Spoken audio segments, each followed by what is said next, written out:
The Galactic Council chamber hummed with anticipation, its vast expanse shimmering with light from countless stars captured in crystalline walls.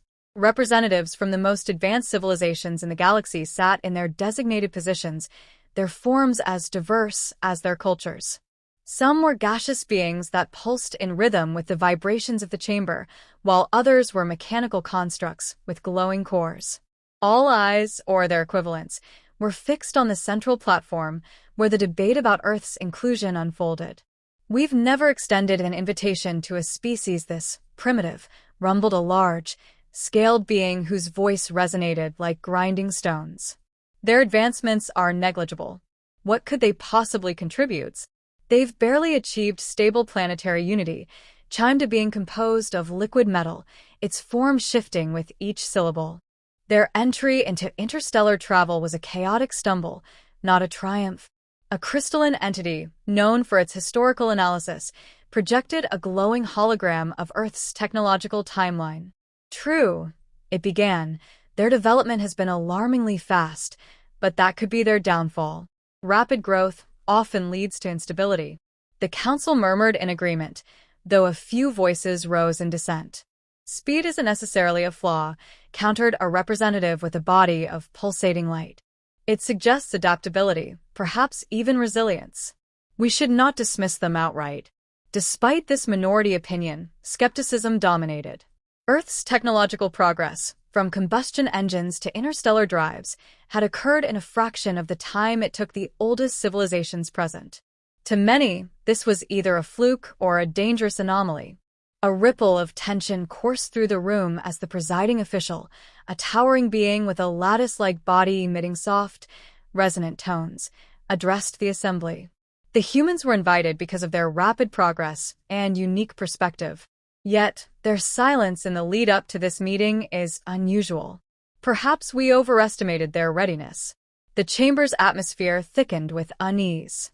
Most species, upon receiving the invitation, flooded the council with messages of gratitude and requests for guidance. Earth's delegation, however, had remained completely silent since their confirmation of attendance. "What if they see this as a trap?" whispered a mechanical delegate, its synthetic voice tinged with curiosity. "Paranoia would be expected from such a young race," another replied dismissively. As the council prepared to adjourn for a break, a low hum reverberated through the chamber. It grew louder, resonating with a frequency that disrupted the crystalline wall's natural glow. Representatives paused mid-conversation, their forms tense with sudden anticipation.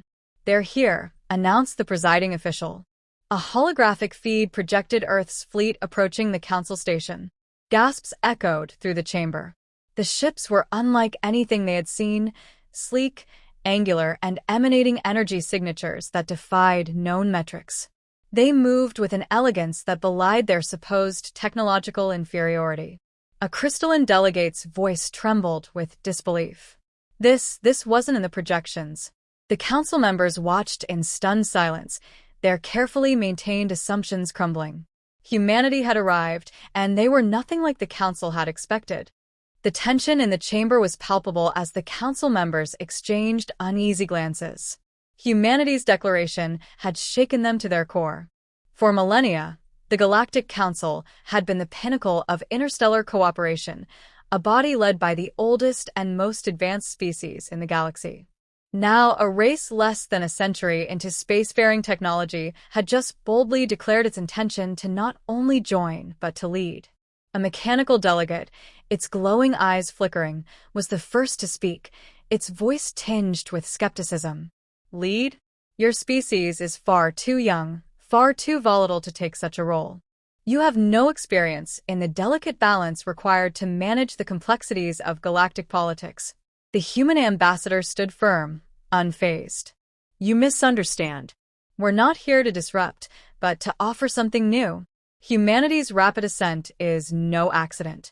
We have learned to thrive on adversity. Our species has repeatedly faced extinction and survived. It's this resilience, this relentless drive, that you lack." A gaseous representative interjected, its voice like a shifting breeze. "But how can you offer something we don't already possess?" What exactly makes your species so different from the others we have here? The human leader took a measured breath. It's not just our speed or innovation. It's our ability to adapt under pressure. We've pioneered technologies that would have taken your species millennia to develop. We've already solved problems you've been struggling with for centuries. A holographic display materialized, and the human ambassador pointed to it. Take energy storage. While your best technologies rely on vast energy cores or slowly harvested resources, we've developed a new method: self-sustaining quantum batteries.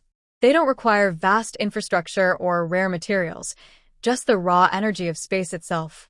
The council members stared, stunned into silence. They had long believed that their own methods were the pinnacle of efficiency, but this new technology defied everything they had known. The crystalline delegate's voice quivered as it spoke. Impossible. Such a technology would break the laws of physics. How can you claim to have achieved it? The human leader's eyes gleamed with quiet pride. We didn't break the laws of physics. We adapted them. Necessity is the mother of innovation, and our survival required us to challenge conventional limits. This is what humanity offers: a new way of thinking, a willingness to push the boundaries others dare not cross. Another representative, a being of pure light, hummed in contemplation. But how does this fit into our shared future? You would have us adopt your methods? Your way of thinking? You are, after all, so young compared to the rest of us. Would your solutions work for civilizations as old as ours? The human ambassador's voice grew more intense. That's the problem, isn't it? You've become complacent. Your methods are outdated because you've been comfortable for too long.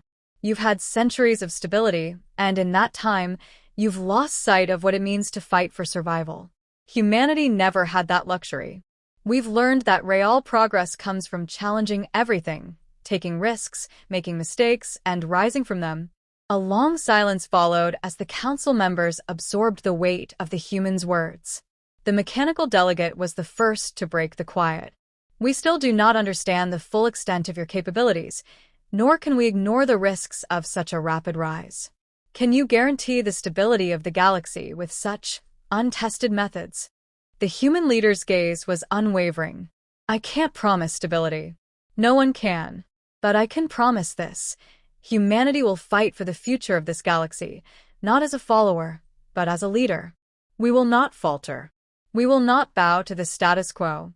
A crystalline delegate hesitated before speaking. And if we disagree with your vision? What then? The human leader's response was simple, yet chilling. Then we will find a way to prove that we're right, no matter the cost. The council fell into deep thought, grappling with the audacity of humanity's offer. It was a risk, but one that could not be ignored. The age of complacency might be over. The galaxy was on the cusp of something entirely new, whether the council was ready for it or not.